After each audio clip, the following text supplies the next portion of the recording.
Straight away जाऊंगा Canada में doctor Hafeez Awan साहब के पास। डॉक्टर साहब ये बताइएगा कि कहने को हम नंबर वन टीम है, कहने को हमारे कप्तान नंबर वन प्लेयर हैं। पहले हम सोच रहे थे कि जो प्रॉब्लम है वो सिर्फ शादाब खान में और फखर जमान में है, लेकिन आज जिस तरह कुलदीप को हमने खेला, जिस तरह हमने सीमर्स को खेला, जिस तरह जसप्रीत को और सिराज को खेला, मुझे तो लग रहा है कि ये बहुत ही ज्यादा प्रॉब्लम्स हैं। हम सिर्फ छुपे हुए थे, शायद हमें ये प्रॉब्लम नजर नहीं आ रहे थे। असल में ये बिल्कुल प्रॉब्लम्स थे और कहीं ना कहीं हाईलाइट भी हो रहे थे, लेकिन वही बात है कि all is well that ends well, match जीत जाते थे, सारा कुछ छुप जाता था।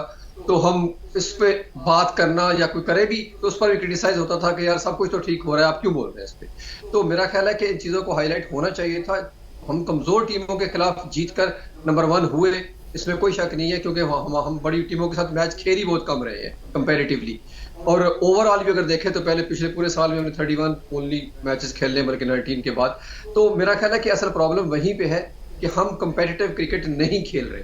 और सेकेंडली जो आपने बात की कि हम ये स्ट्रगल जो है सिर्फ फखर जमान या इमाम या ऊपर सिर्फ 2 या 3 बंदे नहीं कर रहे। बिल्कुल आपने ठीक हाईलाइट किया कि बाबर और रिजवान सबसे ज्यादा स्पिन के खिलाफ स्ट्रगल कर रहे हैं पिछले सारे टाइम में। और बाबर की अगर सारी देखें तो खासतौर पर उनको लेग ब्रेक ने जब भी गुगली की है वो फंसे हैं उसका। तो ये वाज़ेह तौर पर ये फर्क नजर आया है कि पाकिस्तान स्पिन के खिलाफ स्ट्रगल कर रहा है और काफी अरसे से कर रहा है, और उस पर वर्कआउट उस तरह से नहीं हो रहा जिस तरह से होना चाहिए था।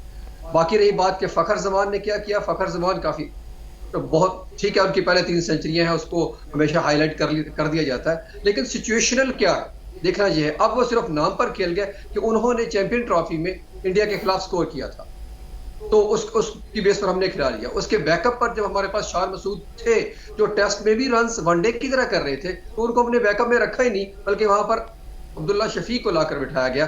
ठीक है, Abdullah Shafique is a very good cricketer, no doubt about it, but the thing is उनको आप ऑल ऑफ अ सडन कैसे डायरेक्ट टीम में डाल सकते हैं। और यही प्रॉब्लम वहां पर नीचे अगर हम देखें, जहां पे आगा सलमान की आपने बात की, तो वहां भी ये प्रॉब्लम है कि वहां पर हमने अपने सऊद शकील जो बेहतरीन मेरा ख्याल है फॉर्म में है, और मैं इस बात को मानने को तैयार नहीं हूं। हम ग्राउंड में भी देखते हैं कि एक क्रिकेटर है वो क्रिकेटर है, फिर वो टेस्ट क्रिकेटर है, वो वनडे नहीं खेल सकता। ये कहाँ का इंसाफ है। और सऊद शकील ने जितना प्रूव किया पिछले टाइम में, थोड़े से टाइम में ही उनको जितना टाइम दिया गया, तो मेरा ख्याल है कि उनको हर सूरत में जहां रिजवान बैटिंग कर रहा है वहां पर सऊद शकील को खेलना चाहिए भाई एनी केस। ठीक हो गया। अच्छा सर, ठीक हो गया। अब हसन भाई आपकी तरफ आते हैं कि जिस तरह सऊद शकील की इन्होंने बात की, मैं पिछले 3 महीने से बात कर रहा हूँ, हम पे टैग भी लगता है, हालांकि हम इस्लामाबाद में बैठे हुए जी कि कराची माफिया वाली बात कर रहे हैं कि जी सरफराज को डाला जाए या किसी और को डाला जाए।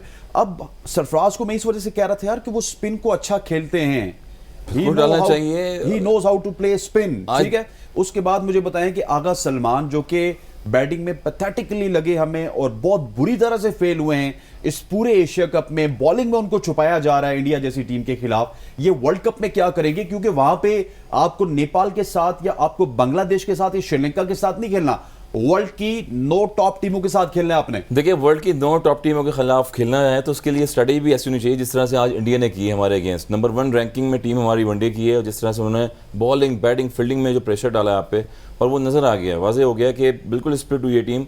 अगेन वही बाबर आजम पे जाते हैं हम। Babar Azam world class batsman हैं, नो डाउट, और उन्होंने भी करना है साथ में। फिर ऑलराउंडर आप नवाज़ को आपने बिठा के रखा हुआ है, नवाज़ को आप खिला ही नहीं रहे हो। देखा है जब ब्रेक हुआ है बीच में जाके वो अकेले बॉलिंग कर रहे थे, वहाँ पर प्रैक्टिस कर रहे हैं बॉलिंग की, और 3 साल 4 साल से कंजर्वेटिव ये वही नवाज हैं। सुना है वर्ल्ड कप से भी वायर कर रहे हैं भाई, ये वही नवाज है। जडेजा देखिए खेल रहे हैं ना, जडेजा ने क्या बॉल किया, ड्रिफ्ट, लेफ्ट आर्म स्पिनर। जरूरी थोड़ी है कि आप अपने ऑलराउंडर को बीच में डालें। ऑलराउंडर डालें तो आप, सलमान आगा ने कौन सी टीम परफॉर्मेंसेज दी हैं जिनको ऑलराउंडर खिला रहे हैं आप। नवाज पे इतनी इन्वेस्टमेंट की आपने, जडेजा का बॉल देखिए आप, ड्रिफ्ट हो रहा था, स्पिन भी हो रहा था, उन्होंने एक भी हिट नहीं खाई है, विकेट विकेट बॉल कर रहे थे, व्हाई नॉट। उसके बाद फिर सारा प्रेशर जो है आप खुद भी ले गए एज ए परफॉर्मर अपने पे कैप्टन, फिर आप रिलायबल कर रहे थे कि शायद वो दूसरा प्लेयर जाके परफॉर्म कर देगा। अगेन देखें, कॉन्फिडेंस देना जो है कैप्टन का काम होता है, और जब वो परफॉर्मेंस दे रहा होता है तो इंडिविजुअली परफॉर्मेंस उसकी होती है, प्रेशर ये है। उसके बाद फिर आपने अपनी परफॉर्मेंसेस जो 10 लोग हैं उनसे किस तरह से लेनी है, तो वही चीज़ है कि एग्जीक्यूट करते हुए नज़र नहीं आया हमें, और शफलिंग करते रहे। और चेस पे फिर मैं जाऊँगा कि पाकिस्तान चेस जब कर रहा होता है तो ऐसा लग रहा है कि पिच चेंज हो गई है बिल्कुल, और पिच बिल्कुल ही चेंज हो गई, किसी का बैट ही नहीं उठ रहा होता, हर बंदा जाके वो स्ट्रगल कर रहा होता है, सीम भी हो रहा है, स्विंग भी हो रहा है। हार्दिक पांड्या जैसे, मुझे याद है कि इंडिया के अगेंस्ट हम जब खेलते थे तो वो अजीत अगारकर जैसे बॉलर हैं, वो एक दफ़ा उन्होंने कहीं सारा कप में बड़ी विकेटें ली, आउट किया, उसके बाद जब वो कहीं और हमें मिले तो उसके बाद वो मारा, उनको वो मारा बैटिंग में, सबने जो है एक्स्ट्रा ऑर्डिनरी बैटिंग करी। जहाज Ahmed little master batsman Pakistan team के, उन्होंने बैट निकाला और चारों तरफ स्ट्रोक्स खेलना शुरू कर दिए। जो आने वाले बैट्समैन थे उसमें सारे फॉर्म में आ गए हमारे सीरीज़ में। तो आप भी ऐसे ही करेंगे कि आपने बैट रन निकालने बैट से अपने, जब बैट को अपनी बॉडी पे रखेंगे और दो स्लिपें लगी हुई हैं कि शायद मैं आउट ना हो जाऊं, शायद मैं ये शॉट ना खेलूं, कोई नया शॉट खेलने की कोशिश करते हैं, वहाँ पर आप आउट होते हैं। और जो भी अभी प्रेशर आया बैटर्स पे पाकिस्तान के, सबने अपने जो जिस पे प्रैक्टिस की हुई थी उन शॉटों को नहीं खेला है, कोई नए शॉट खेलना शुरू कर दिए हैं। तो ये इस पे वर्क करना पड़ेगा पाकिस्तान की बैटिंग लाइन। आगा सलमान की जो बॉलिंग के साथ यूटिलिटी है वो आज उसको अवेल नहीं किया गया। लग रहा था कि वो डर रहे हैं, कप्तान को छुपा रहे हैं, किसी तरह से जो है पर्दे में रखना चाहते हैं ताकि वो इंडिया के खिलाफ मैच में एक्सपोज ना हो सके। क्या इस तरह की सिचुएशन में बैट से तो उनके रन आ नहीं रहे, ना नेपाल के खिलाफ आए, ना बांग्लादेश के खिलाफ आए, ना श्रीलंका के खिलाफ आए। अब मुझे ये बताएं कि इस सूरत हाल में क्या वो ये डिजर्व करते हैं कि वो वर्ल्ड कप में जाएं और पाकिस्तान को जाकर रिप्रेजेंट करें?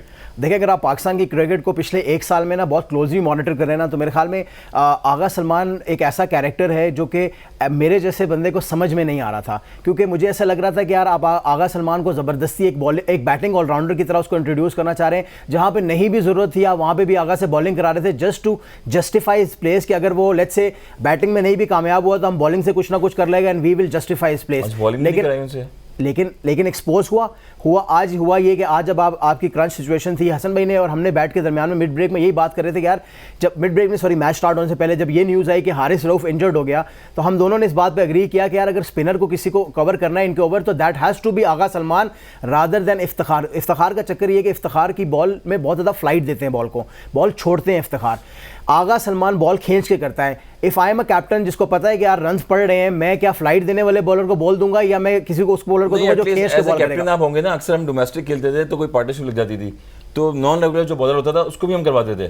क्यों करवाते थे कि एक ओवर करवा के देखें, आप 2 ओवर करवा के देखें, नेवर नो। आपने पहले 2 ओवर करवाए, इफ्तिखार से मतलब 20-22 रन बने, 3 ओवर में 24-26 रन को पड़े हुए थे। Why are you not bowling Agha Salman? आप सिर्फ इसलिए बॉल नहीं कर रहे थे क्योंकि आगा बैट से परफॉर्म नहीं कर रहा।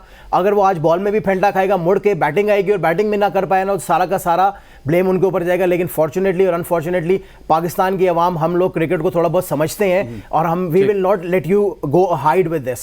अच्छा डॉक्टर साहब ये बताइएगा कि हम जब पाकिस्तान की ओपनिंग की बात करते हैं तो हम बहुत ही नीचे हैं, हम बॉटम से पहले या दूसरे नंबर पे हैं, मतलब 9वें 10वें नंबर पे हमारी ओपनिंग शराकतदारी की एवरेज आती है। ओपनर हमारे पास इमाम उल हक और फखर जमान पिछले काफी अरसे से खेल रहे हैं, अपने 100 भी बना रहे हैं यहाँ पे जिम्बाब्वे के खिलाफ और वेस्ट इंडीज जैसी टीमों के खिलाफ। लेकिन जब कोई अच्छी टीम आती है, या इवन हमने इनको नेपाल के खिलाफ और श्रीलंका के खिलाफ देखा कि ये खेलते इस तरह के 40 पे आपके जो है वो एक आउट होगा आफ्टर 9 आवर्स, आफ्टर 10 आवर्स।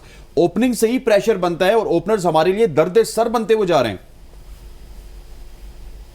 बहुत अच्छा पॉइंट है सर, ये सबसे इंपॉर्टेंट यही है कि यहाँ हमने ये तय कर लिया है कि विकेट बचानी है, 10 ओवर का पावर प्ले है, 2 फील्डर आउटसाइड है, दुनिया पूरी इससे को कैपिटलाइज करती है और हमने वही सिचुएशन रखी है कि नहीं भाई 40-50 भी हो जाए, 50 तो बहुत ज्यादा है, 40 भी हो जाए, विकेट ना गिरे या एक आध गिरे तो फिर इनफ। और फिर वो सारे का सारा प्रेशर मिडिल ऑर्डर से शिफ्ट होकर लोअर मिडिल ऑर्डर पे आ जाता है। क्या वहाँ जैसे हम T20 में भी देखते रहे कि आसिफ अली खेलेगा, इफ्तिखार खेल लेगा, क्योंकि वहाँ 10-10 बॉलें आती हैं तो कुछ ना कुछ 15-15 रन कर जाएंगे तो वो हमारा काफी सारा टोटल हो जाएगा। ये वनडे क्रिकेट ऐसी नहीं है कि हम 10-10 बॉलें देकर डिवाइड करके तो 20 ओवर निकाल लेंगे।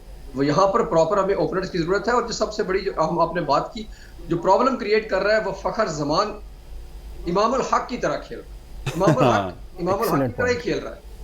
फखर उस वक्त यानी कि जोड़ी उस वक्त कामयाब होगी जब फखर की तरह खेलेगा, वो भी इमाम उल हक की तरह खेलेगा। इमाम तो पहले ही स्लो खेलता है कि 20 बॉलों पे उसने 5 या 6 रन करने हैं, वो टाइम लेके अपने आगे चल के फिर कवर अप करने की कोशिश करता है, कर सके तो कर ले, ना हुआ तो भी खैर है। वही सिचुएशन चल रही है क्योंकि नीचे से आके कहीं बाबर कवर कर लेगा, कभी रिजवान कवर कर लेगा, तो उनके ऐप जितने भी हैं ओपनर्स के वो छुप जाते हैं।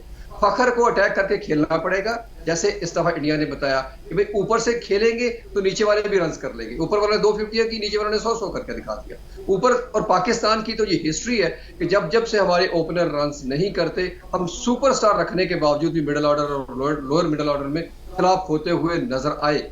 और अब तो इस वक्त हमारे पास सुपरस्टार टोटल एक है जिसको बाबर आजम कहा जाता है, वो तो फ्लॉप हो गए, तो फिर इसका मतलब है कि पूरी टीम 128 पर बिल्कुल ठीक आउट हुई है। ये इससे ज्यादा डिजर्व नहीं करते थे इस मैच के दौरान।